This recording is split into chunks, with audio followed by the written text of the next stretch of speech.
Good evening, wanderer of strange thoughts. You didn't arrive here by accident tonight, but like a feather drifting back into an old dream. This is a soft place, a threshold between wakefulness and wonder. You've been carrying questions you never meant to ask, those quiet ones that return at 2 a.m. Not loud, not painful, just there, like breath you forgot you were holding. And sometimes, not knowing feels closer to the truth than all the answers ever did. Tonight, we won't solve anything. We'll only listen to the beautiful confusion that is always whispered beneath your thoughts. Because sometimes, haunting is healing. Let your shoulders fall. Feel the space behind your eyes expand. Soften the tension in your jaw. And let your hands rest wherever they fall.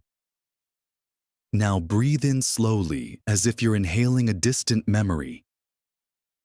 And exhale gently, as if you're releasing a question that never needed answering. If this journey stirs something in you, a flicker, a chill, a breathless pause, consider subscribing or leaving a quiet thought in the comments below.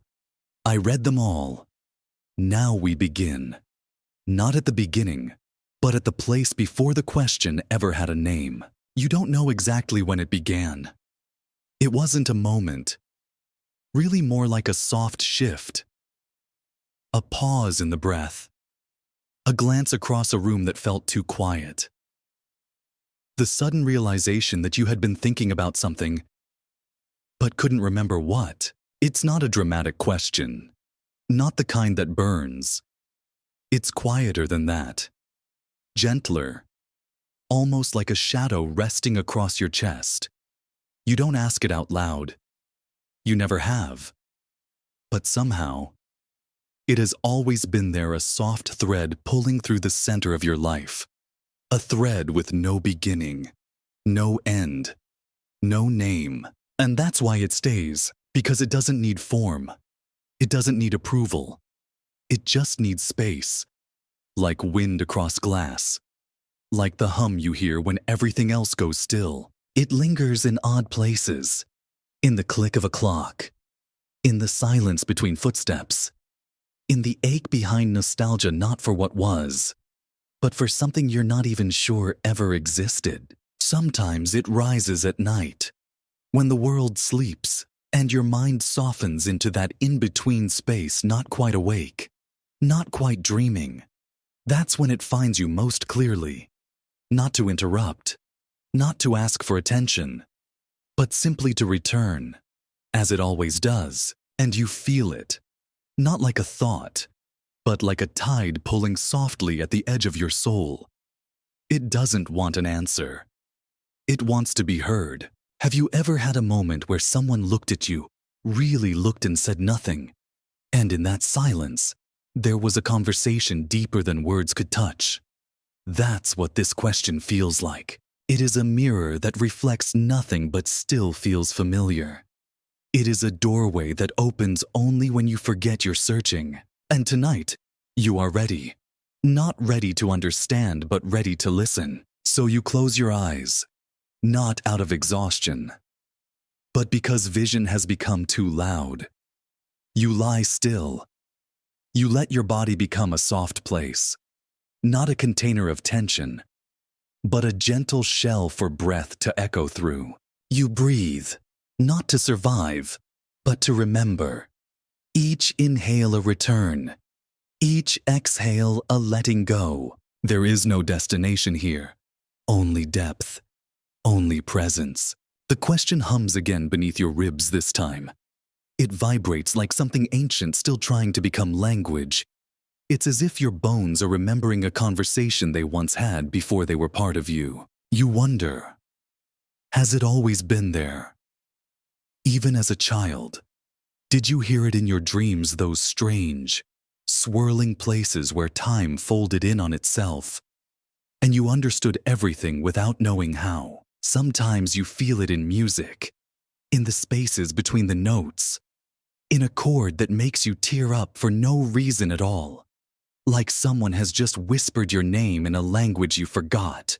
Other times, it feels like longing, but not for a person, not for a place, just a feeling. One that you've never fully held but keep brushing against like fingers through wind. There's a name for that, perhaps, but names only shrink it. This question, it's too wide for that. Too old, too sacred, and perhaps that's why it haunts you. Not to harm, not to confuse, but to remind. To remind you that you are more than what you understand, that you are more than what you remember. Because if you knew the answer, the question might disappear. And maybe, just maybe, you've come to love its company. After all, what would remain if all your questions were solved? Would you still be you if you no longer wondered? Somewhere inside you, there is a room made entirely of not knowing, and it is beautiful, dimly lit, warm, dusty in the way that libraries are dusty, not neglected, but sacred. In this room, the question lives. It has no voice, no teeth, just a hum, like a distant memory of something too important to forget and too soft to hold. You sit beside it now. You don't try to decipher it. You just keep breathing, letting it exist, letting it echo. And as your thoughts begin to slow, you realize something unexpected. You've never truly been haunted by this question. You've been held. It is not a shadow. It is a lantern. A quiet glow that follows you through every hallway of your life, even when you thought you were walking alone. And now, as your body sinks deeper into rest, as your heartbeat begins to soften, as the room around you dissolves into one single breath, the question comes again, not louder, not clearer, but more certain somehow. And it whispers, if I have no mouth, was I ever meant to be spoken? You do not answer. You simply drift, held, at last, in the silence of something far older than words. There's something quietly strange about this moment, isn't there? Something familiar, not in the way old photographs feel familiar, but in a deeper, more unsettling way. You lie still, as if held by invisible hands, and you wonder not aloud. But within that odd little wonder, have I been here before? Not yesterday, not last week, but maybe before memory began. It's not just the way the room feels, though the shadows do seem to fall in the same pattern they always have. It's not just the hum in your chest, or the quiet cadence of your breath. It's something in the air, in the invisible, like a story repeating itself under your skin. You've heard of déjà vu. Everyone has. A glitch in the system, they say. A brief misfiring in the brain. But that explanation never really satisfied you, did it? Because the experience isn't just recognition, it's revelation. When it happens, it feels sacred, haunting, a pull from some unseen echo, like a memory caught in a loop from another life. And maybe that's exactly what it is. You've been told that time is linear, a straight line, a forward-moving thread stretched tight between beginning and end. But what if time is not a line at all? What if it's a circle, a spiral, or a slow dance of overlapping waves? You've lived through patterns that felt eerily repeated, different circumstances. Same emotion, different people, same goodbye. Have you noticed that, how grief always seems to taste the same, no matter its source? How joy always blooms in your chest in that same sacred spot, like sunlight beneath the ribs. That's not coincidence. That's memory without context. That's time folding in on itself. There's a theory that the universe is not just expanding, but recreating itself endlessly. Infinite timelines, endless versions of you. Some that turned left instead of right. some that said yes instead of no. And in one of them or all of them, you are having this exact moment again. What if you're living this breath not for the first time, but the 100th, the 1000th? What if this exact night with its soft silence, this voice in the dark, this barely there ache in your soul has returned again and again, like a sacred beat in the heart of existence, and you remember, not with your mind, but with your body, your blood, your breath, that flicker of awareness, that pause in your chest just now. That's the knowing, the ancient recognition. It lives beneath thought, beneath language, like a melody you've heard in a dream, hummed by someone you no longer remember. You've asked yourself, quietly, why do I feel homesick for things I've never lived? The answer is simple: because part of you has, just not in this version of time. There is a Tibetan belief that when we dream, we access the lives we've lived before. And sometimes, when we're quiet enough, those lives return the favor. They send us fragments, feelings, flickers of déjà vu. And we walk through them not with fear, but with a soft kind of awe. You once stood on the shore of a lake whose name you never learned, and cried without knowing why. You once looked into the eyes of a stranger and felt love so old, so unexplainable. It frightened you. You once walked into a room and knew where everything was before you even looked. Explain that with science. Explain that with logic. You can't. Not fully. But that doesn't make it less real. Some truths are too wide for language. Some questions are too sacred for answers. And here you are again. This breath, this moment, this quiet suspension in the folds of time. You breathe in, you breathe out, and time, like silk, folds softly around you. Maybe we're not meant to move forward like arrows. Maybe we're meant to spiral, gathering meaning with each return, like snowflakes gathering weight, like galaxies turning in on themselves. What if your life is not a single story, but a collection of echoes? What if you've done this all before, not as punishment, but as poetry? There's something beautiful in that thought. Not depressing, not limiting, but infinite. You aren't doomed to repeat. You are blessed to return. Return to yourself. Return to this question. Return to this moment of sacred stillness, where everything fades except the wonder. Haven't I been here before? Yes.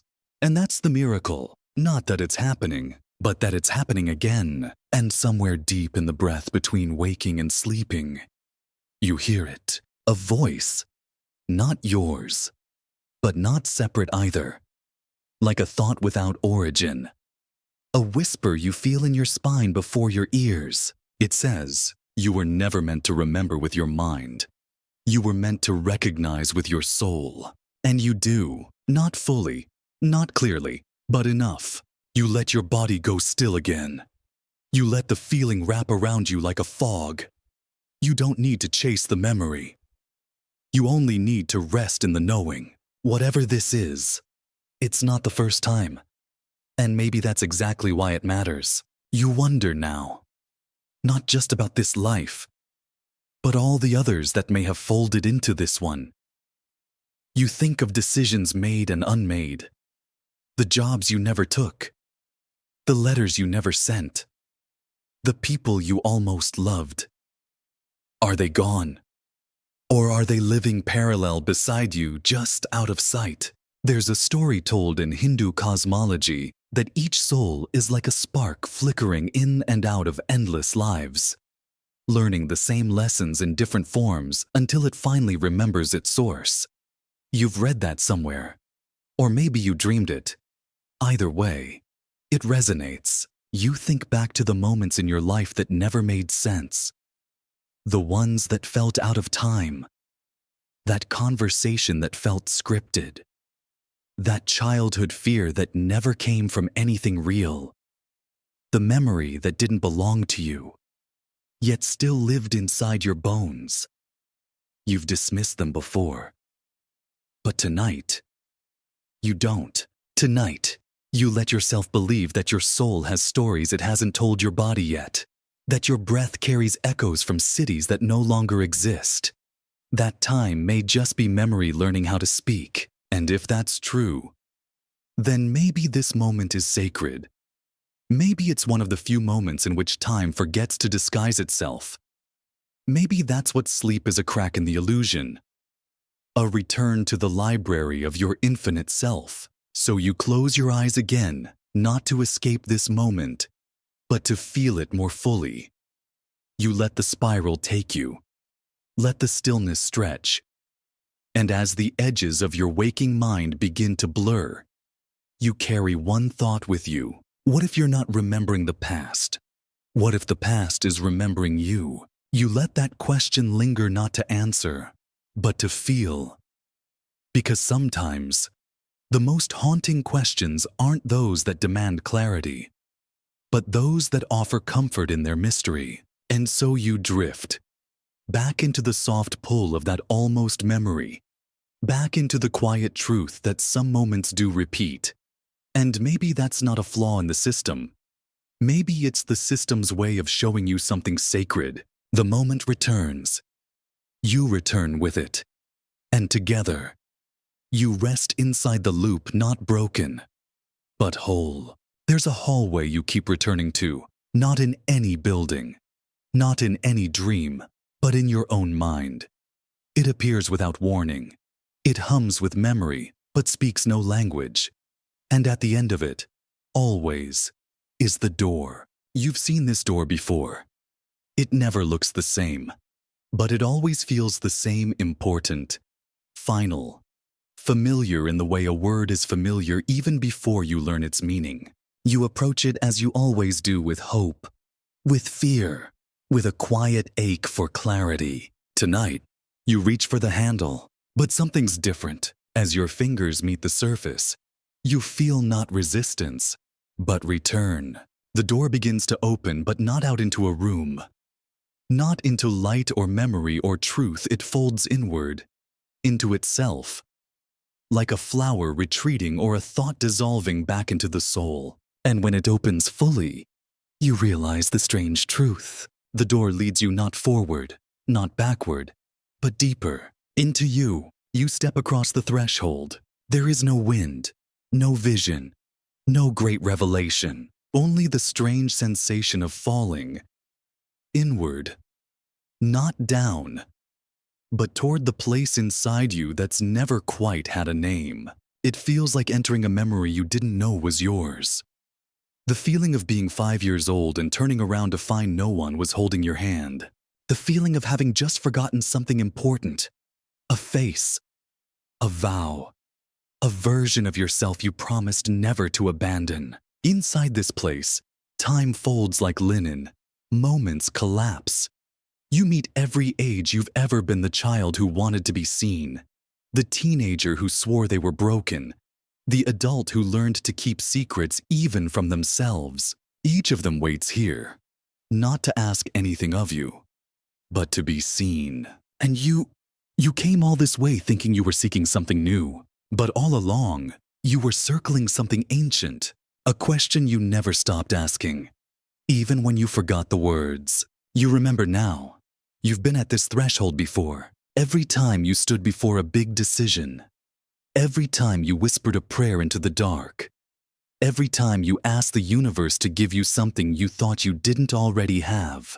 And yet, every time you opened the door, you found something strangely familiar. Not a map, not a voice from above, just a mirror, not made of glass, but made of memory, made of breath, made of every moment you paused long enough to feel what was truly there. And that's when it hits you. You've been walking in spirals. Your questions are not linear. They return, like seasons.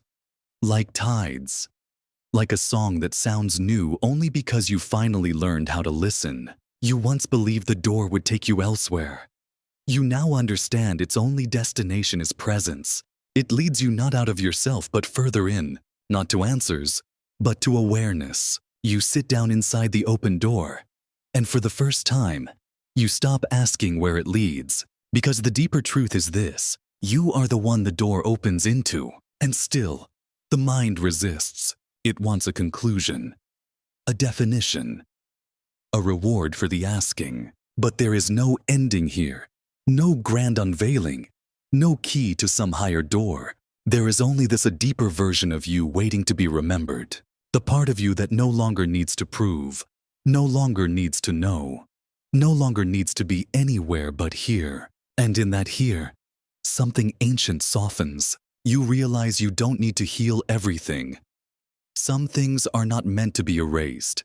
They are meant to be honored, to be carried gently, like faded letters in a drawer never reread, but never thrown away. You walk the circle again, not because you're lost, but because it's sacred. You come to the door again, but this time, you don't reach for the handle. You sit beside it, and it opens on its own, not because it's time, but because you stopped trying to force the time. Because you finally realized the door is not something you enter, it is something you become. You rest your back against the frame, and the frame becomes soft. You lean into yourself, and the door disappears. Because it was never separating you from truth. It was the truth. The boundary between before and after was always made of breath. You remember the first time you asked a question so big it made your chest ache? You didn't want an answer. You wanted to be held in the not knowing. That's what this place is. That's what this door always offered.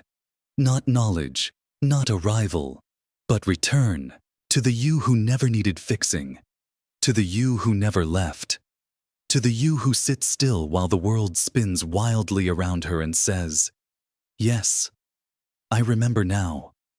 I've always known." You open your eyes, not to wake, but to see more clearly what was always here. And what do you see? Not a path, not a destination, but a spiral, turning inward, a sacred circle, a door that opens into itself and finds you there, waiting, not to escape, not to solve, but to simply be seen. You realize now that the deepest truths do not shout. They do not demand to be known. They wait, patiently, on the other side of your most ordinary moments, folding laundry, watching dust in a sunbeam, sitting in silence too long for comfort. They wait behind the question you keep asking even when you don't know how to name it. And when you stop asking for answers, they open, like the door, into itself, into you, into this. And suddenly, you're not searching anymore. You're remembering. There comes a moment, usually in the quiet between distraction and sleep, when the thoughts begin to dissolve. You don't force it. You don't decide it. It just happens. One thought lets go, then another, and another. You notice the quiet, and strangely, the noticing continues even after the thinking has stopped. That's when the question arrives, soft as breath. If you are no longer thinking, who is noticing the silence? What remains after the story of you goes quiet? You lie in the stillness, noticing the space where the thoughts used to be. And in that space something watches, not with eyes, not with language, but with presence. It's not thinking, it's not remembering, it simply is. This presence does not judge, does not analyze. It does not ask for improvement. It is not planning your morning. It is not measuring your worth. It is not afraid. It watches the thoughts go like watching leaves float down a dark river, not needing to name the current to feel its flow. You don't know what to call this presence. It's not a voice. It's not a thought. It doesn't belong to language at all. It simply sees.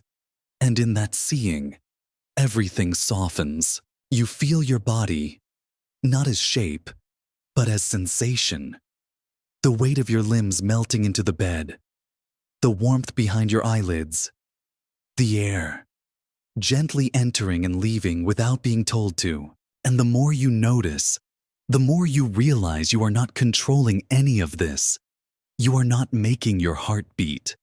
You are not instructing your lungs. You are not deciding how to fall asleep. And yet, it all happens without thought, without words, without effort. So then what is thought compared to this? If the world continues when you stop thinking, if your breath continues without your permission, then maybe thinking was never the source of your being, just a lens, just a ripple on the surface of something much deeper. And this ripple, this thinking, it was never the whole ocean. It was useful. Yes, it helped you name the world. It helped you build, survive, recall. But now, in this stillness, you begin to understand what the mystics meant when they spoke of the witness, the one who remains when the mind goes quiet, the part of you that doesn't need to think to know, that doesn't need to try to be real. It doesn't speak in sentences. It speaks in sensation, in stillness, in a kind of lightness that only arrives when the noise dies down. You lie there, and for the first time, you notice what's beneath the noise. Not absence, not void, but something so quiet, so vast, so softly alert that it almost feels holy, like standing alone in a cathedral before dawn.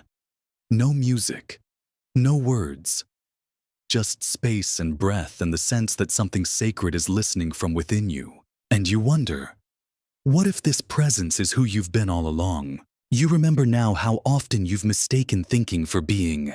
You filled the silence because it made you uneasy. You've chased answers because not knowing felt like failure. You've clung to thoughts because they felt like control. But here, in this soft dark, you see what's been hidden in plain sight. The awareness that lingers after the thoughts dissolve is not a gap to be filled. It's the truth underneath everything. It has no opinion, no urgency, no need to perform. It doesn't demand you fix yourself. It doesn't compare. It doesn't worry what others think. It simply watches and receives and holds, like the surface of a lake before a single stone is thrown. You begin to trust this space, not as an escape, but as a return, a remembering of the part of you that doesn't need to speak to understand. That doesn't need to think to know what matters. That is not thought, but being. And in that being, there is no fear, only presence, only quiet, only this. You live your life with a name, a sound stitched into every document, every memory someone else carries of you. It's written on birthday cards, whispered in love, called across playgrounds, signed at the bottom of contracts and promises. You answer to it. Sometimes you wear it proudly. Other times, you wish you could leave it behind. But tonight, imagine it gone. Imagine no one remembers it. No one calls it. No one writes it down. No one carries its sound on their tongue. What remains? Are you still real without that echo? Are you still you without the word that once wrapped around your existence like a frame? Breathe into that question. Not with panic, but with curiosity. Because identity is not what you think.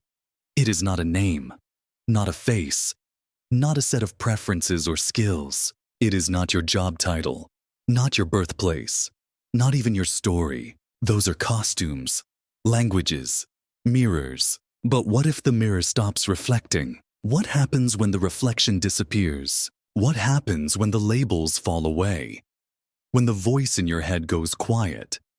When there is no one left to remind you who you are supposed to be? At first, there's disorientation, like standing in a fog where landmarks used to be. But slowly, something else begins to stir. A presence, not dramatic, not loud, but unmistakably real. It doesn't answer to any name. It doesn't care what you've done. It doesn't need to be liked or known or remembered. It just It is the part of you that was there before the first word was spoken. The one who felt rain before knowing what rain was called. The one who stared at stars without needing to understand them. The one who felt joy before it had a name. This is the you beneath the names, beneath the mirrors, beneath the story. And perhaps this is the only part of you that cannot be lost. You wonder how much of your life has been spent reflecting what others wanted to see. You became the achiever, the helper, the strong one, the funny one, the quiet one, the one who never asks for too much. And somewhere along the way, you confuse the reflection for the real thing. But tonight, the mirror is gone.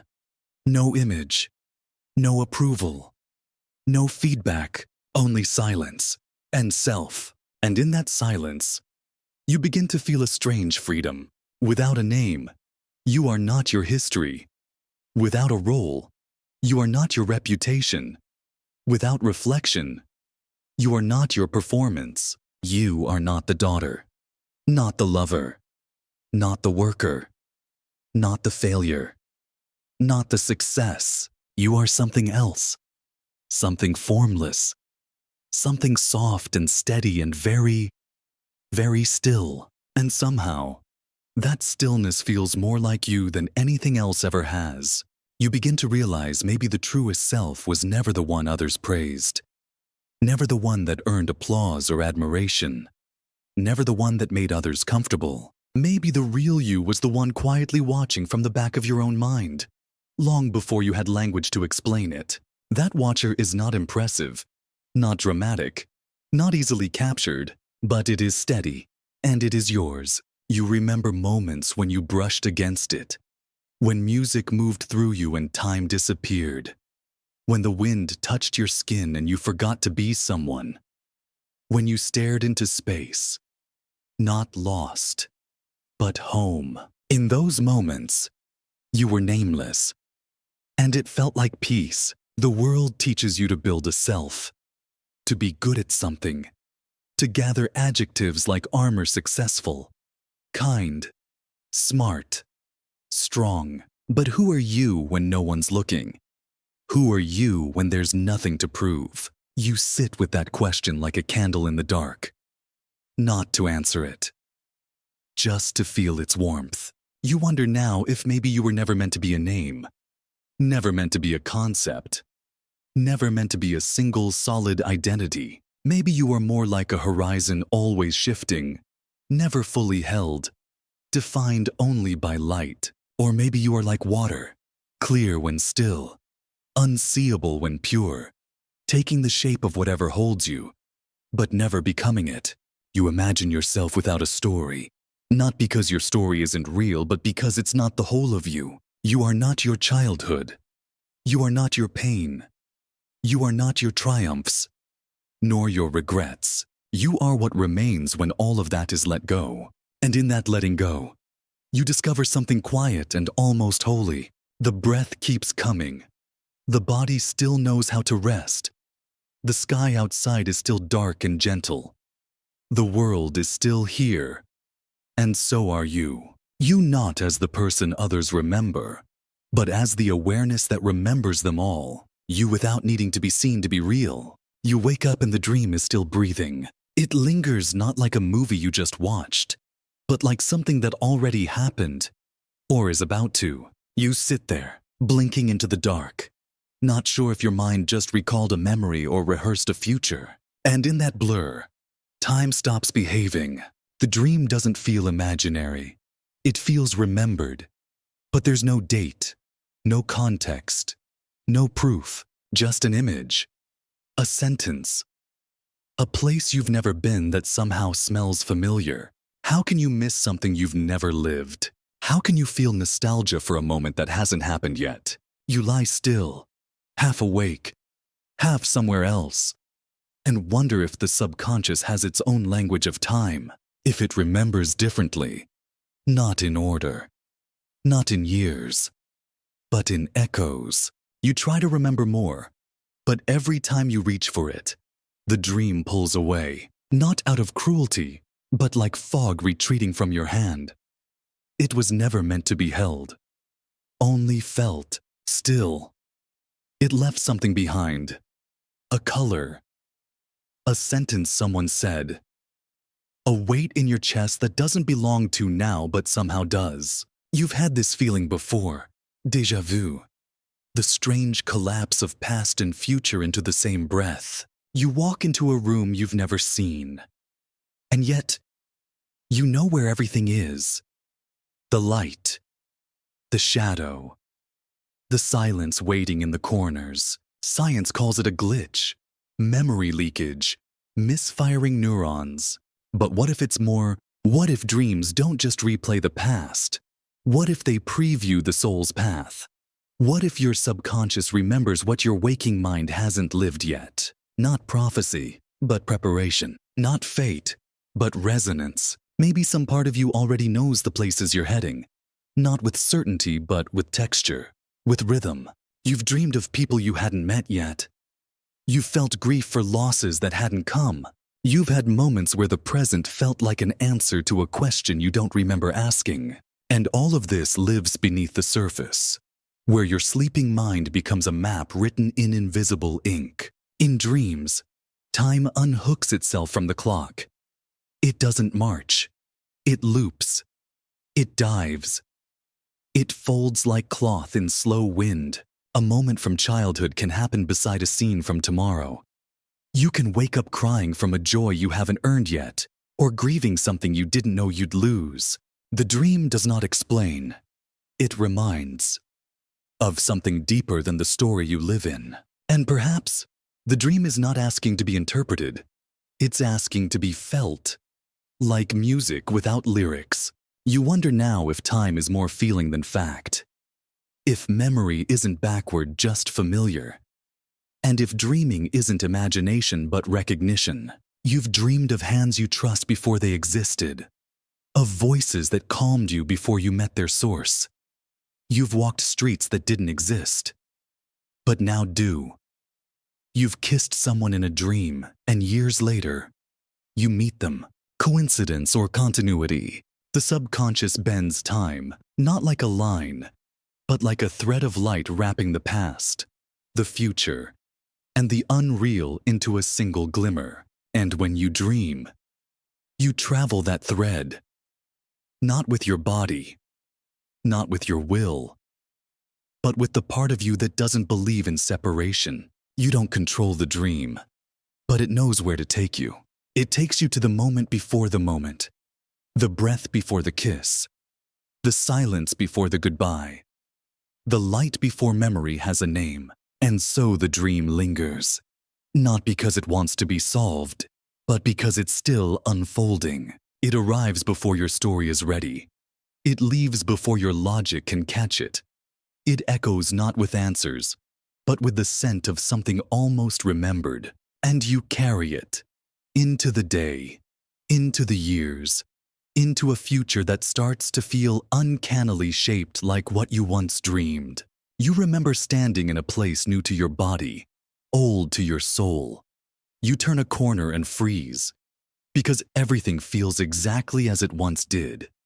When you dreamed it, you smile, not with surprise, but with recognition. Like a traveler who finally arrives at a place they've never been, but always belonged. And you realize you weren't dreaming about the future. You were visiting it. Or maybe you were remembering it before it happened. Not every ghost wails through the walls.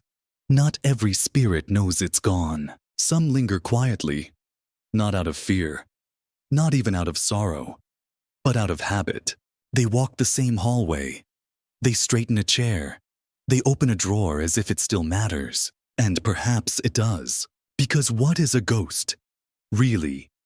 Is it a soul trapped between worlds? Or is it simply a memory still trying to be useful? You think of the routines you perform each day without meaning. You think of how often you move without presence. You remember walking into a room and forgetting why.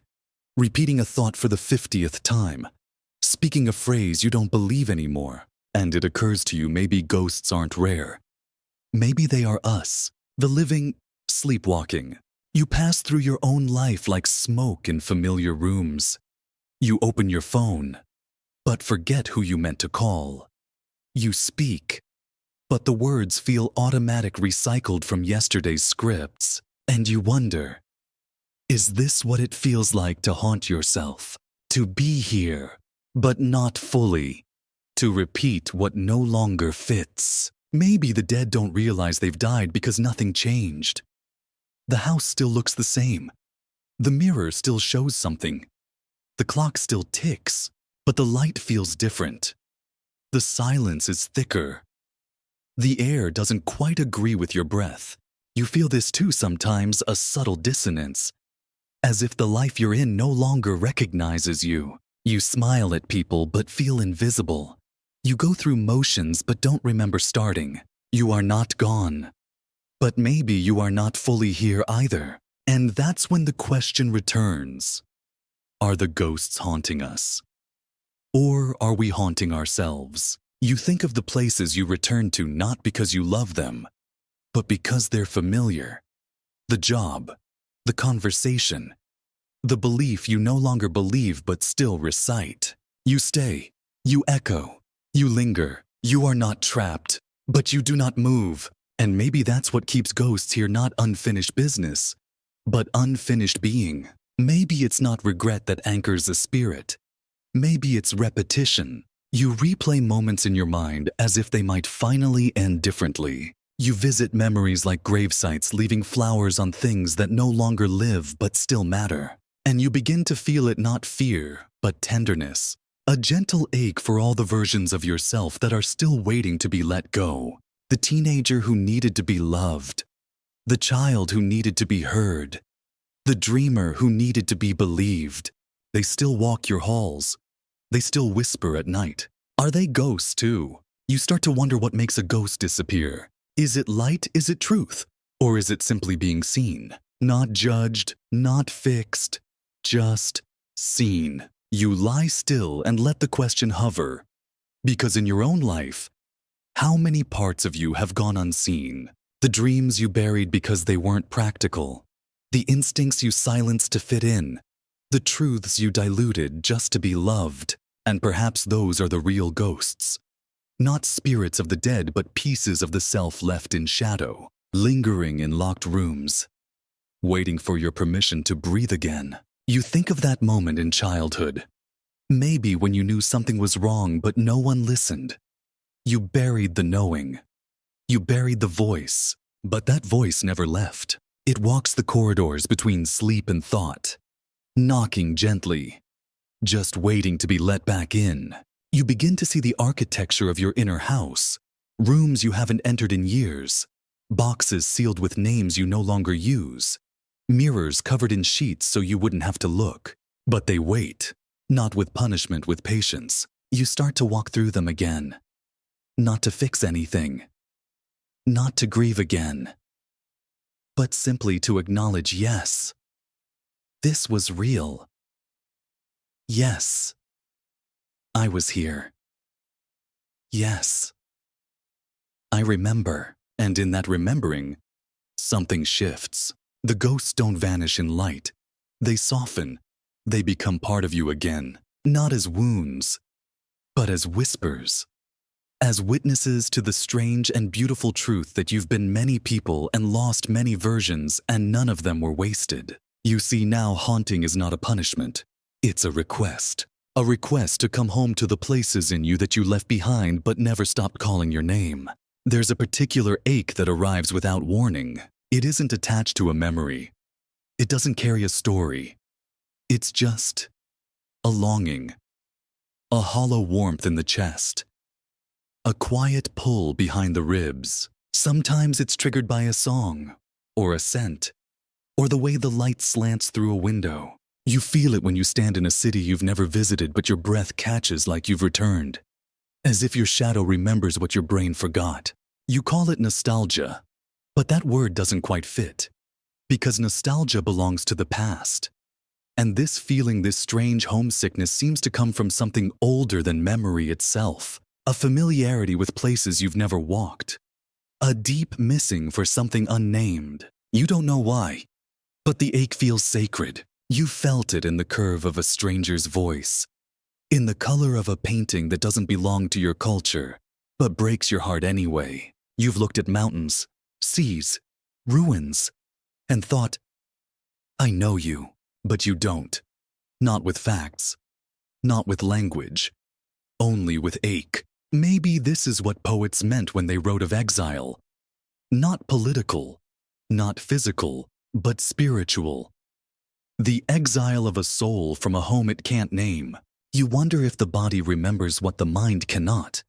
If memory is not just neurons, but frequencies, textures, atmospheres. What if your homesickness is evidence of something left undone, or something you once knew so deeply? You carry its absence like an invisible scar. You think about the stories carried in blood, the fears you've never learned, but still feel, the places you avoid without knowing why. You wonder if longing can be passed down like eye color or silence. Perhaps someone long before you stood beneath those same clouds and wished not to leave. Perhaps their grief found its way into your dreams. You don't remember their face, but something in your chest tightens at their name, even though you've never heard it. And maybe that's how memory works when it's too ancient to speak as longing, as homesickness for a land that may no longer exist. You pass an alley and feel watched. You hear a flute in a marketplace and tears spring up, but the notes aren't familiar. You read a myth from a country you've never touched, and yet you know how it ends. You've known for lifetimes. Sometimes you wonder if there are places in the world that remember you even if you've never stepped there. A forest that quiets as you enter. A room where your breath slows before you notice why. A coastline that feels like a lullaby written just for your bones. Not every recognition has logic. Some have only feeling. You begin to trust that, not as proof but as presence. You don't need evidence to honor the tug in your chest. You don't need a reason to cry when the light touches the stone in a way that feels like remembering. Maybe the homesickness isn't yours alone. Maybe the land misses you too. Maybe some echo of your spirit once rested beneath those stars 100 years ago, or 1,000, and still returns like wind through old windows. You don't need to know how.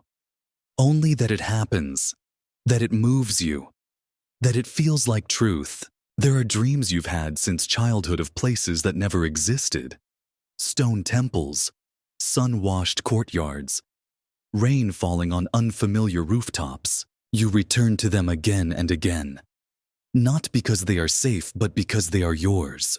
In these dreams, you don't question your presence. You walk with certainty. You speak a language you've never heard, but somehow understand. You wonder if the soul stores its own geography. If there are coordinates etched not into maps, but into memory's dust. You begin to suspect that your longing isn't just emotional. It's metaphysical. It isn't for comfort. It's for reunion. Not with people, but with landscapes. With feelings that never found a name. You miss the warmth of a place your skin remembers. You miss the silence that once held your thoughts before words shaped them. This longing doesn't need to be solved. It only needs to be honored. Like a compass spinning gently toward a direction that isn't north but home. You look up and feel something looking back. Not a gaze, not a presence. Something quieter, recognition. As if the stars know something about you that you've forgotten. As if the vastness above is not empty, but intimate. There's a strange feeling that creeps in beneath your ribs, not fear, not wonder, but memory. Of what? You can't say. Perhaps it's the way the sky repeats, the way constellations return like lullabies in the dark. Or maybe it's the feeling that space itself has been waiting for you to notice, to remember that you are not small, you are not lost, you are not new. You are made of this, and maybe this remembers you. The stardust in your bones is not a metaphor. It's physics, it's origin, it's truth. The calcium in your teeth, the iron in your blood, the carbon in your breath. All of it was once forged in the collapse of a star. So when you look up, you are not looking out. You are looking in. The universe folds into itself through you. You are not just in it. You are of it, woven from it. A temporary arrangement of something infinite trying to remember its shape. And yet you forget. You forget that you were born into a story already unfolding. A fabric already stretched across billions of years. A song already playing in the background of everything. You forget because the world teaches you to be separate, to be productive, to be singular. But the stars whisper otherwise. They do not rush. They do not compare. They do not doubt their place in the sky. They shine. Not because they are seen, but because that is what they do. That is what they are. You feel it sometimes, that ancient quiet inside you. It comes in moments when everything stops, when you lie awake and hear nothing but the sound of your breath mirroring the breath of something older. You've had dreams of floating without destination. Not lost, but free. Not searching, but remembering. And maybe those dreams are not fantasy. Maybe they are recall of a time before time, of a silence before language, of a knowing before questions. You are not here by mistake. You are not a visitor. You are not foreign to the stars. You carry their rhythm in your nervous system, their echo in your sleep. And those stars you can't name, they carry you too. Not by choice, but by nature. Atoms don't forget what they once were. Energy doesn't disappear. It reconfigures. It loops. It remembers. You are not the first to feel this longing, this cosmic ache with no language. Ancient mystics looked at the sky and wept not from fear, but from remembering something unspeakable. They carved symbols. They lit fires. They told stories to keep the memory warm. And now, it's your turn to remember without knowing why, to feel without proof, to trust without explanation. What if the stars are the handwriting of your origin? What if every comet is a letter you once wrote to yourself? What if the universe is not asking you to understand it, only to recognize that you've never been separate from it? Not once. You look up again. The sky is still there, quiet, sprawled like a map of everything you've forgotten. And maybe you don't need to remember all of it. Maybe it's enough to know you are held inside something so vast, so old, so patient that even your forgetting is forgiven. There's a kind of quiet that isn't empty. It hums. It listens. It watches without eyes. You feel it in an old library, in a chapel before the candles are lit, in the soft air between thunder and rain. This isn't the silence of absence. It's the silence of presence so deep it has no need to speak. You sit in it and begin to feel the shape of your thoughts change, not vanish but soften, melt, stretch out like shadows at the end of the day. And in this stillness, a strange suspicion arises. Maybe silence is not the opposite of thought. Maybe it's a kind of thought too large for language. You've sat beside someone and shared a silence that said more than words ever could. Not because nothing was wrong, but because everything was understood without needing to be named. You've stood in a forest and felt the trees thinking, not in sentences, not in syllables, but in stillness. The way branches stretch, the way light moves, the way moss listens without moving. You start to wonder, what if silence isn't the absence of thought, but the shape of it? What if the universe thinks in silence? What if God doesn't speak in thunder but in stillness? A kind of thought that does not need translation because it does not seek to explain. It simply is. You remember moments when your mind finally went quiet. Not empty, just calm. As if something larger was thinking for you, or maybe through you. Sometimes, in the middle of the night, you awaken not to noise but to silence so total it feels alive, like the room is holding its breath. Like something unseen is listening for you, not to speak, but to witness. And in that moment, you feel something begin to stir at the edge of your awareness. Not a thought, not a feeling, a kind of knowing that isn't yours alone. A knowing that flows beneath sound, beneath meaning, beneath even identity. You realize that before there were words, there was still understanding. Before there were voices, there were signals. before syntax resonance, before ideas vibration. Perhaps silence is not a lack of sound, but the original language, a cosmic pause before each star, a stillness that seeds galaxies, a breath between beginnings. And maybe, if you sit long enough inside it, you begin to feel not what it says, but what it means. You think about how much of your life is filled with noise, notifications, commentary, the sound of your own thoughts rushing to label everything. And yet there are moments when all of it recedes, not because you made it stop, but because something deeper took its place. In grief, in awe, in prayer, in love so wide it undoes you. Words vanish, thoughts dissolve, and you are left only with presence. Silence becomes the carrier of something beyond mind. You feel it in the spaces between a mother and her newborn, in the hush before a sacred song begins, in the final breath before someone says goodbye. And you begin to ask, what if silence is consciousness before the ego arrives? What if it's the hum of being itself? Not trying, not grasping, just being. And in that being, everything is already known. You think of the monks who took vows of silence not to escape the world but to listen to it, not with ears, but with their entire being. You think of animals who speak with movement, with scent, with stillness. You think of ancient people who tracked the seasons by the way the wind paused before the rains came. You think of space not as emptiness, but as attention, the kind of attention that asks nothing from you except to exist. You remember lying under the stars and feeling your body disappear, not vanish, but merge, as if the silence around you wasn't silence at all, but a kind of vast thinking you'd forgotten how to join. And maybe that's the secret silence keeps. It doesn't wait to be translated. It waits to be trusted. Trusted like a river knows where it's going even in the dark. Trusted like the breath that finds you even when you're asleep. Silence doesn't ask for belief. It offers belonging. So you sit with it. You stop trying to make sense. You stop trying to name. You stop trying to think in the way you were taught. And something ancient opens, not in the mind, but in the space beneath it. The place that listens before language. And in that place, you feel thought not as words, but as waves. Not as logic, but as light.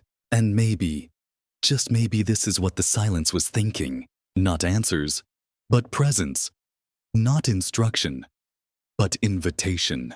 To remember that you are already part of something older than sound, wiser than thought, softer than breath. And now you understand stillness isn't waiting for meaning. It is meaning. The kind you don't have to translate. The kind that just sits with you like an old friend who doesn't need to say anything at all. Because they never forgot you. And they never left. They say that every 7 years, your body becomes new. The skin, the cells, the lining of your stomach, the taste buds on your tongue, replaced, refreshed, regrown. And still you miss the same person. Still wake to the same ache.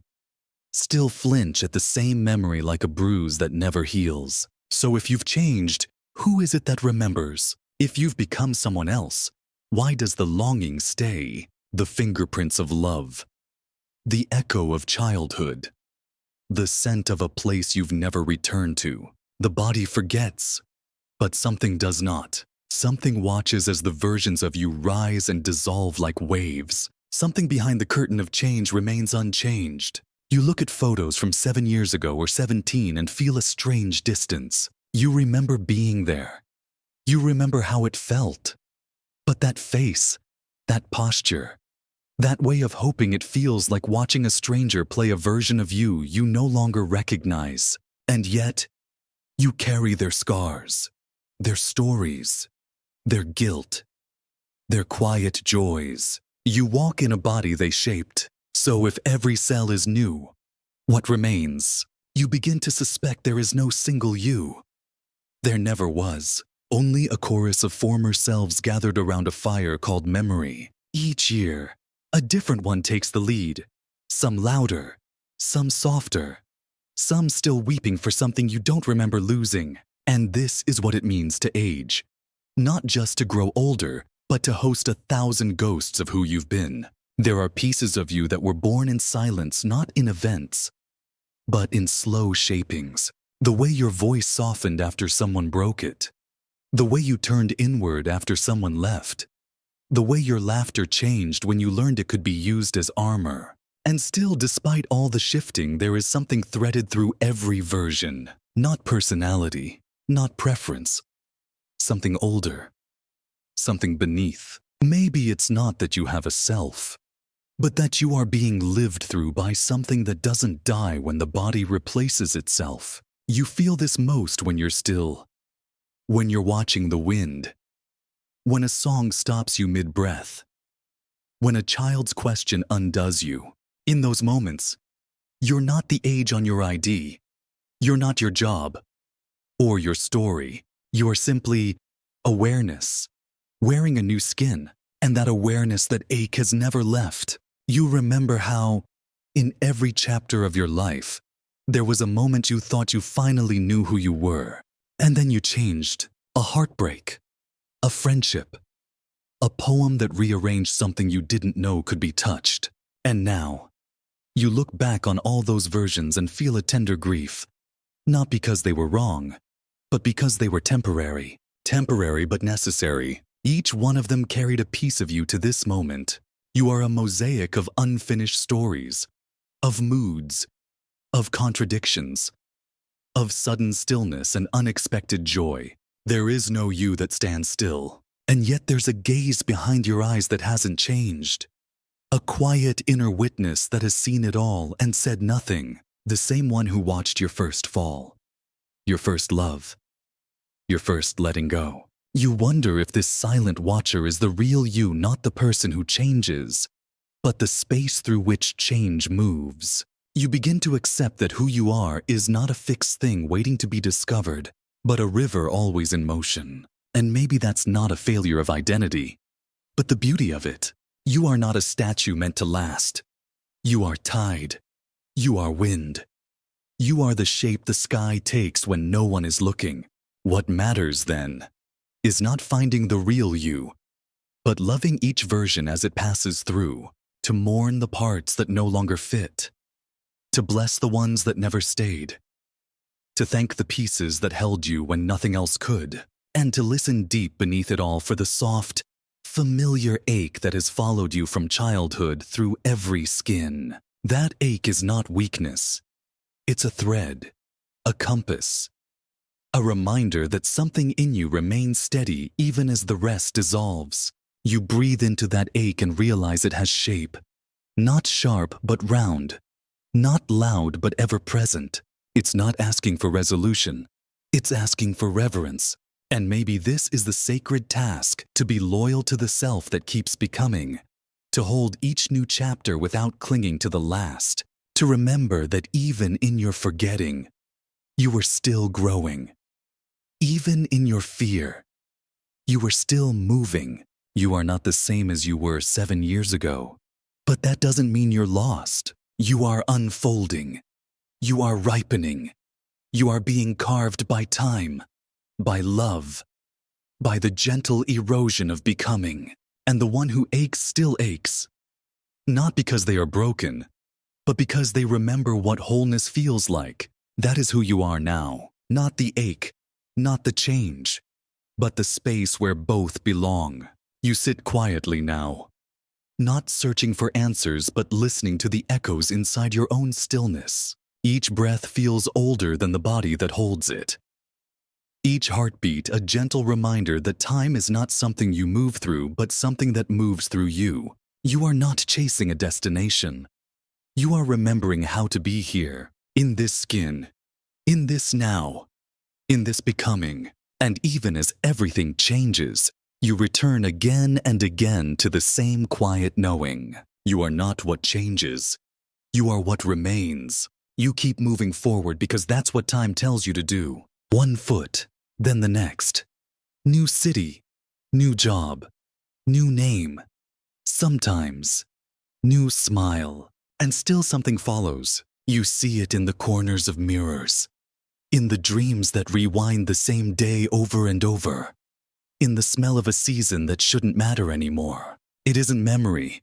It isn't grief. It's shadow.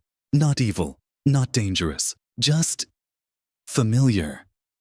Like a version of you that didn't get to finish what it started. You left, but it didn't. You keep pretending you've moved on, and maybe you have mostly. You've changed your habits, your language, your way of walking through a room. But still, there's a weight behind you that doesn't lighten. You feel it sometimes when you laugh too hard and remember why you stopped laughing like that. Or when you're alone and the silence grows teeth. That shadow, it isn't trying to hurt you. It's trying to be seen. It's the part of you that never got to speak, that never got closure, that never got held. And now, as you grow brighter, it grows sharper. Not because it resents your healing, but because it wants to come with you. You think of all the things you didn't say, all the moments you swallowed the truth because you didn't know if your voice was allowed. Those moments didn't vanish. They became part of the shadow. Not evil, just exiled. Just quiet, like a child left behind in a store who keeps walking in the direction you disappeared. And now, years later, you wonder why it hurts when someone touches a scar you thought had healed. It's because the shadow remembers. It remembers the sound of your cry the first time you were betrayed. The way your hands shook when you let go of someone you still loved. The way your dreams adjusted to fit someone else's map. You thought you could leave those pieces in the past. But the past doesn't stay put. It lives inside the future until it's met with kindness. You wonder sometimes why you can't fully relax when things finally feel safe. Why joy makes you nervous. Why love feels borrowed. It's not that you don't trust the present. It's that the shadow still remembers what came after the last joy, the last love, the last time you believed you were home. And so it pulls at you not to sabotage, but to remind. It says, don't forget what we lost. Don't forget who we were before we became careful. But maybe it isn't trying to drag you back. Maybe it just wants to know you'll take it with you this time. That you won't abandon the soft, scared parts that protected you when no one else did. And maybe that's what healing is. Not leaving the shadow behind, but learning to walk forward together. You start to notice the way the shadow shows up. In the hesitation before you speak your truth. In the urge to shrink when someone sees you clearly. In the apology you offer too quickly for simply existing. You realize this isn't weakness. This is the echo of an old version of you who had to stay small to stay safe.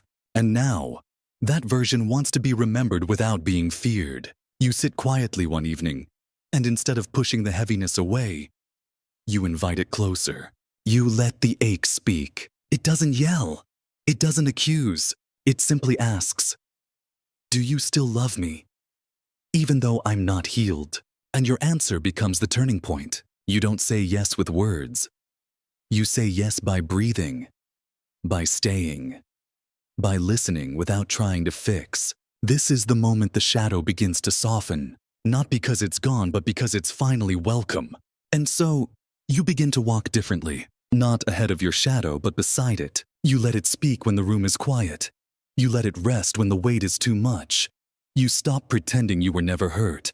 Because now, you understand that wholeness is not the absence of what once broke you, but the inclusion of every piece. The past doesn't vanish, but it no longer runs the show. You lead, but with compassion, with slowness, with eyes that have seen both the dark and the dawn. And when the old fears rise, you no longer say, go away. You say, I see you. You can come too. And in that moment, the shadow no longer tries to pull you back because it knows it has finally come home. You remember now you didn't leave the past because it was meaningless. You left because it had already taught you what it needed to. And still, the echoes return. Not to drag you down, but to whisper. This part of you was never broken, just buried. So you let yourself feel the ache, the nostalgia, the strange warmth of remembering who you were when no one was watching. You walk back through those dusty rooms of memory not to stay but to gather what was left behind. The courage, the innocence, The wide-eyed wonder before the world taught you to protect your softness. You hold them now like relics, like old photographs that no longer hurt to see. And you tell your shadow, you don't have to chase the past anymore, because I've brought it with me, because you were never lost, because all of it, every version belongs here now. And the shadow steps forward, not behind you, but beside, together at last. There's a voice in your mind that you've always called me.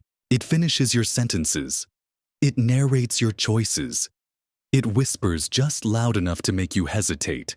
It comments on what you wear, what you forgot, what you should have said. And sometimes, it doesn't sound like you at all. It sounds older, stricter, tired in a way you've never admitted out loud. You catch it judging you in someone else's accent, using phrases you haven't heard in years. You wonder who taught it to speak that way, who slipped their voice into your thoughts when you weren't looking. Maybe it was a parent, or a teacher, or a stranger you only met once but whose words curled like vines around your memory. And now, years later, their tone lives inside you, correcting, critiquing, commenting. You wonder how many of your thoughts are truly yours. How many were passed down like heirlooms, unquestioned, unexamined. Some are soft, protective. They remind you to rest, to breathe, to take a coat just in case. But others are like invisible fences. They say you'll never be enough. Don't speak too loudly. You're too sensitive. You're not ready yet. And because they arrive in your own mind, you believe them, even when they're lying, even when they were never yours to begin with. Sometimes, you try to silence it. You meditate. You distract. You drown it out with music, with noise, with someone else's voice. But it returns. Not because it's cruel, but because it's trying to help in the only way it knows. That voice was built from survival, from childhood rules, from moments you didn't feel safe being your full self. It learned to anticipate, to correct, to warn. And you believed that was wisdom. But wisdom doesn't whisper in fear. Wisdom waits, listens, gently invites. This voice, the one that judges, pushes, shames, it may have once protected you. But now, it just needs to be seen, not erased, not silenced. Just understood. Like an echo that forgot it was repeating something old. You begin to notice how often that voice uses old language. It speaks in should and never. It quotes rules no one remembers writing. It punishes small things and ignores your quiet victories. It doesn't laugh when you laugh. It stays serious when you feel joy. And slowly, you begin to ask it questions. Whose words are these? Really? Whose fears? Whose limits? You start to talk back not with anger, but with curiosity. You say, I hear you, but I'm not that child anymore. I see your worry, but I'm learning to trust myself now. You don't try to destroy the voice.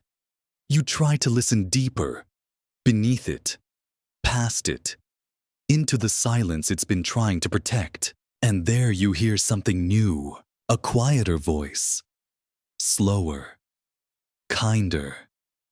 One that doesn't rush or correct or tighten your chest. It feels like home you didn't know was missing. It feels like your real voice waking up after years of whispering. You begin to spend more time with that gentler voice. It speaks less often, but when it does, you feel your breath slow. You feel your shoulders drop. You feel seen without being judged. It says things like, you're allowed to rest. You don't have to prove anything. You are already enough. And with time, you begin to believe it. You begin to wonder why you ever trusted the voice that made you small. You think back to when you first internalized shame, when being quiet felt safer, when being good meant being invisible. And now, you choose differently. You choose to speak with your own voice, even if it trembles, even if it's not polished, even if it doesn't echo what others expect. Because the truth is, you've always had this voice. It was just waiting beneath the noise, waiting until you were ready to remember what it sounds like to belong to yourself. There will still be days when the old voice returns, days when doubt feels more familiar than trust. But now, you greet it differently. You don't panic. You don't retreat. You simply say, I hear you, and I'm choosing something softer today. Because your voice no longer needs to shout. It no longer needs to defend. It only needs to be true, not perfect, just honest, just real. And that is the sound of healing, a voice that makes room, that expands instead of contracts, that tells the truth without cruelty, a voice that sounds like sunlight through curtains, like laughter returning, like breath after holding it for too long. And when you finally speak from that place, the world listens differently because it recognizes something sacred, someone who has remembered how to speak in their own language, not borrowed, not inherited, but homegrown. And in that voice, you find yourself again. You walk through the world with that voice now, not to impress, not to hide, but to speak gently into the spaces you once abandoned. You don't need to win anymore.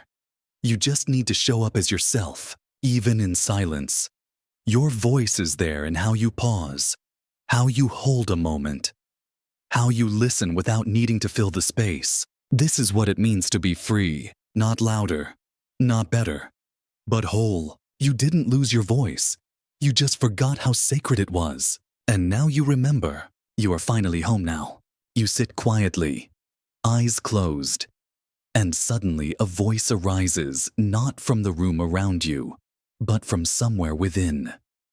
A whisper, barely audible yet unmistakably there. It feels distant, like a message carried on the wind across time, a note folded between the pages of your own story, written by someone you have yet to meet, your future self. This voice is not loud or commanding. It is soft, patient, and filled with a strange familiarity. Like a lullaby remembered but never quite understood. What if intuition, the sudden insight, the gentle nudge, the feeling that something unseen is guiding you, is actually a conversation across time? What if the thoughts you dismiss as random are echoes sent backward from a self that has already journeyed through the days you are yet to live? There are moments when time seems to slow, when the past, present, and future collapse into a single breath. You catch a glimpse of what is to come, not in clear images or words, but as a mood, a sensation, a fleeting pattern that sparks recognition deep in your bones. These moments might come as déjà vu, that eerie sense of familiarity with something new, or as sudden, inexplicable knowing, a whisper telling you to choose differently, to hold on, or to let go. This whispering from the future is both a gift and a paradox. You cannot force it, nor command its presence.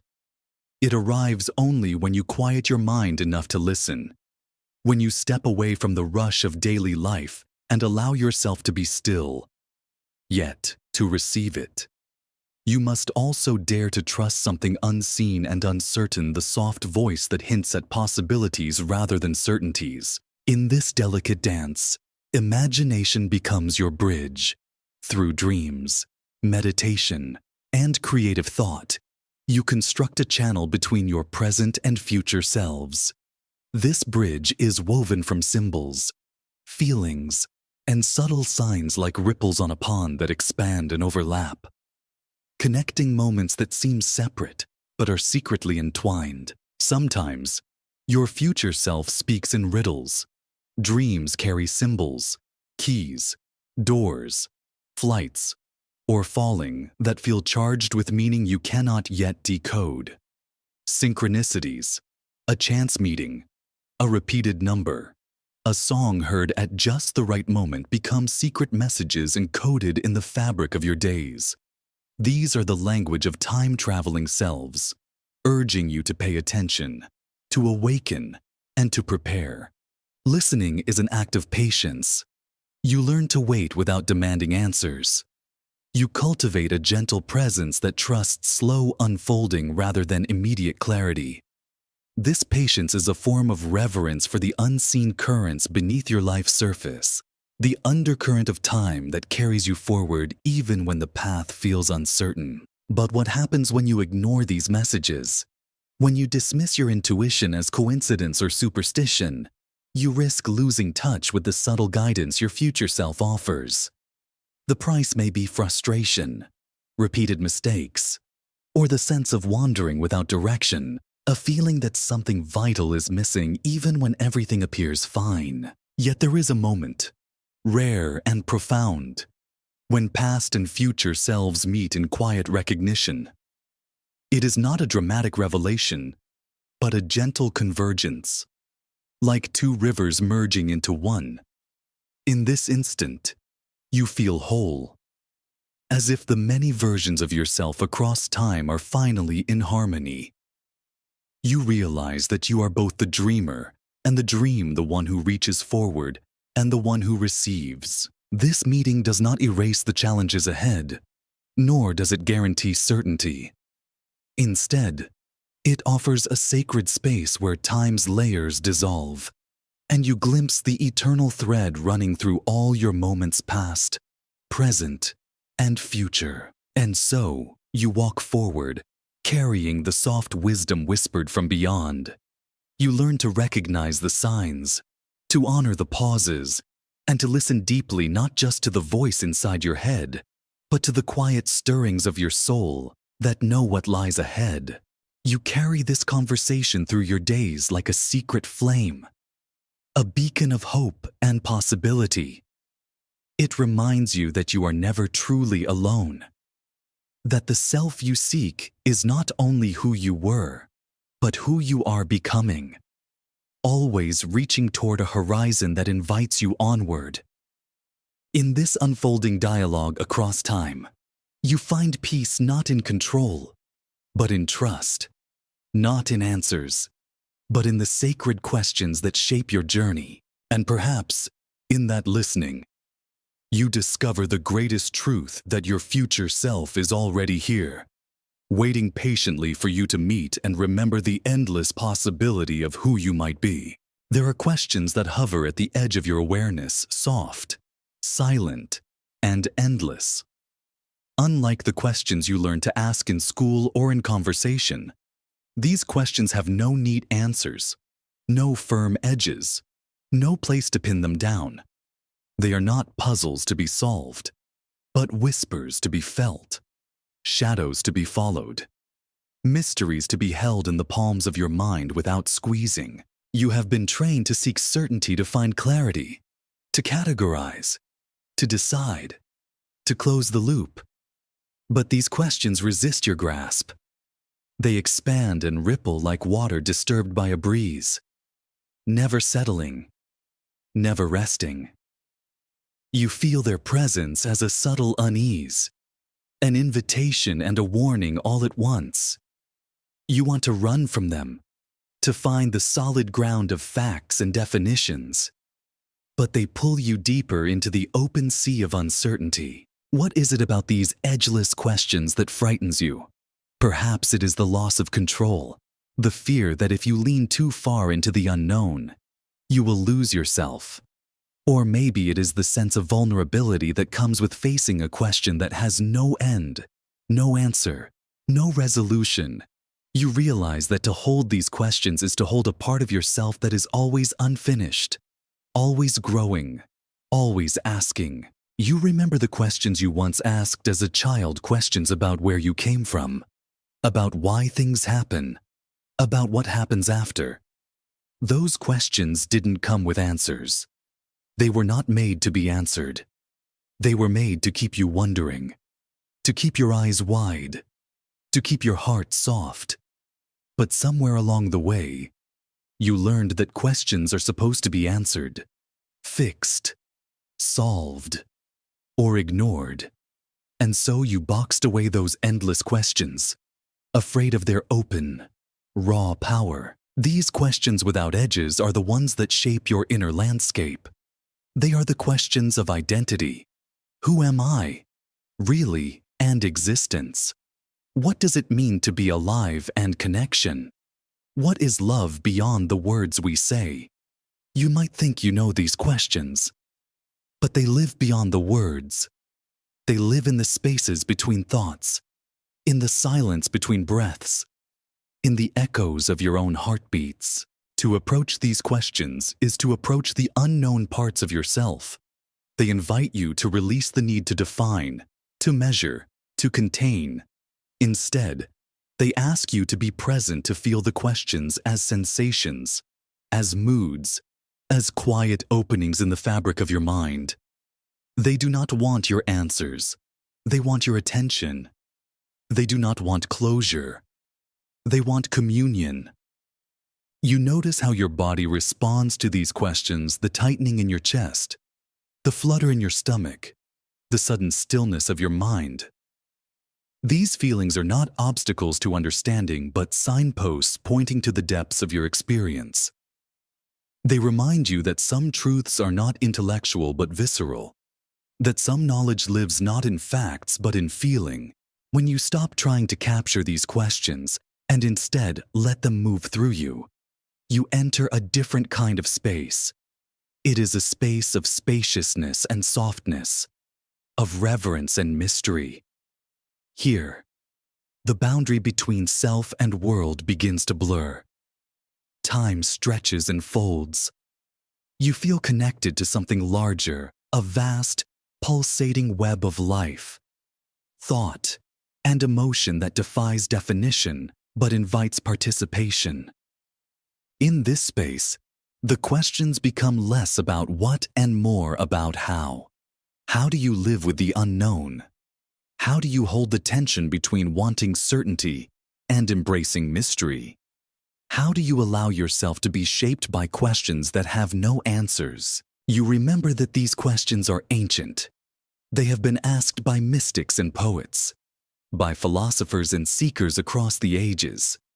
They are the questions that have driven humanity to explore stars and oceans, to write poems and prayers, to dream and to hope. They are not obstacles but guides, leading you into a deeper relationship with yourself and the world. Some nights, when the world is quiet and your mind slows, you feel these questions rise like gentle tides, washing over your thoughts and memories. They ask you to surrender to the flow, to trust that not knowing is not a failure, but a form of wisdom. You breathe into the discomfort and find peace in the uncertainty. You learn that living with these questions is a practice, a daily return to openness and curiosity. It means sitting with the unknown without rushing to resolve it, letting your heart hold space for mystery without fear. It means listening deeply to the whispers beneath your thoughts, the rhythms beneath your words, and in this practice, you find a new kind of strength, not the strength of certainty or control, but the strength of vulnerability and presence. You discover that to be human is to live with questions that have no edges, and that this is not a limitation, but a gift. You begin to see that the questions you feared are the very ones that awaken you. They stretch your mind and heart beyond old boundaries, inviting you to grow into a wider, more compassionate version of yourself. They remind you that life is not about answers, but about the journey, the endless unfolding of wonder and discovery. You hold these questions gently, like a child holds a fragile bird. You do not force them to fly. You do not cage them with certainty.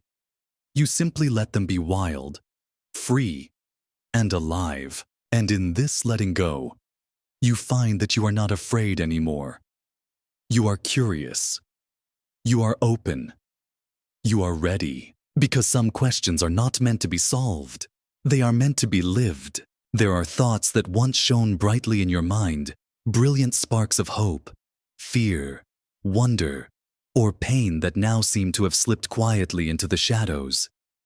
You try to grasp them, to hold on to their shapes and colors, but they fade like morning mist, slipping through your fingers like whispers lost to the wind.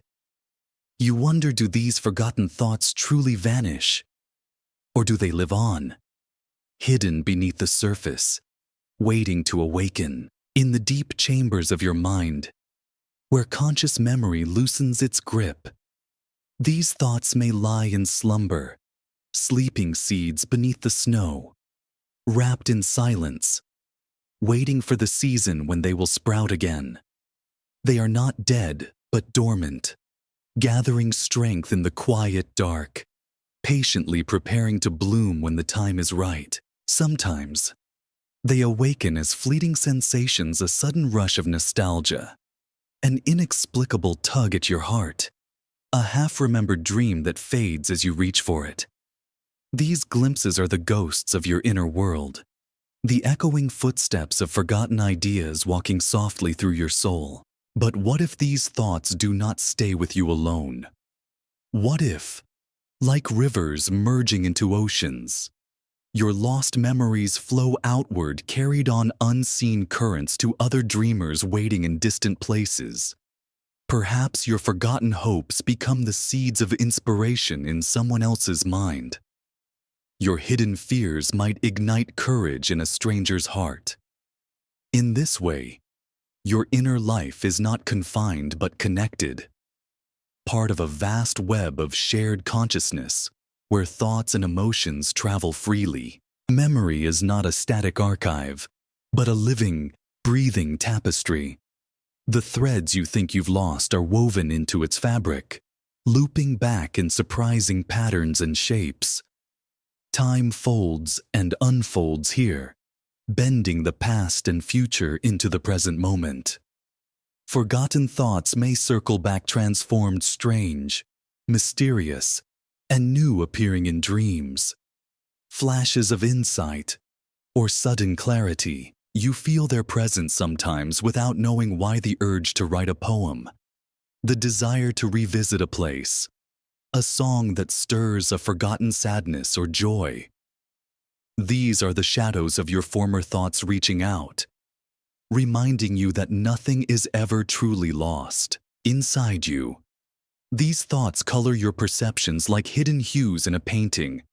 They shape the moods that visit you unexpectedly, the intuition that guides your decisions, the quiet feelings you cannot name.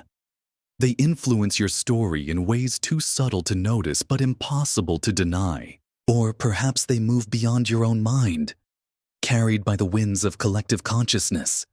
They find new dreamers, other souls whose lives are waiting for the very sparks you once carried. In this mysterious exchange, your forgotten thoughts become part of a living flow of ideas and emotions, forever shared, forever changing.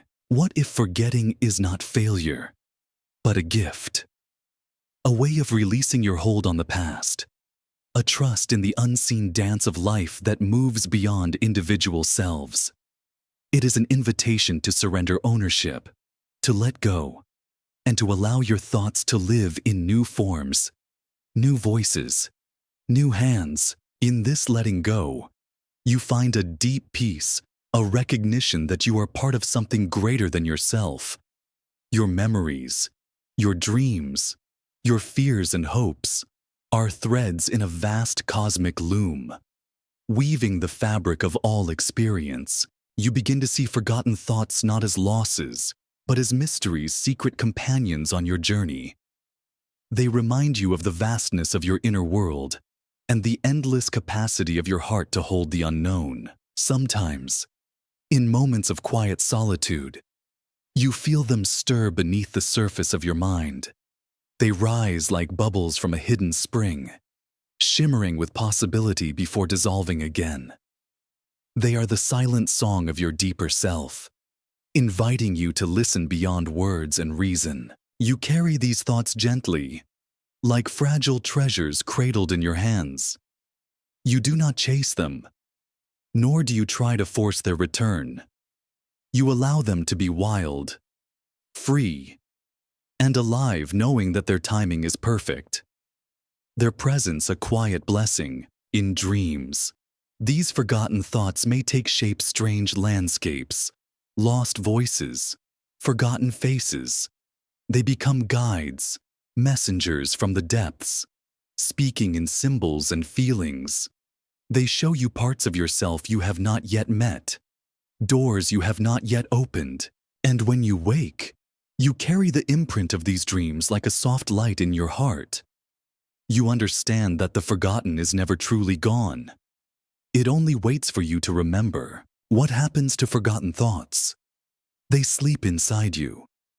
Yes, but they also find new dreamers.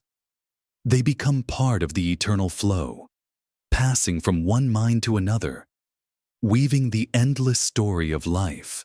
You are both the keeper and the messenger, the guardian of your own memories and the giver of hope to others.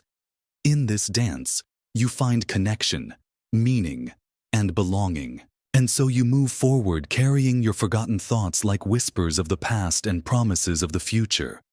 They are the unseen threads that tie you to the mystery of existence, the soft shadows that shape the light.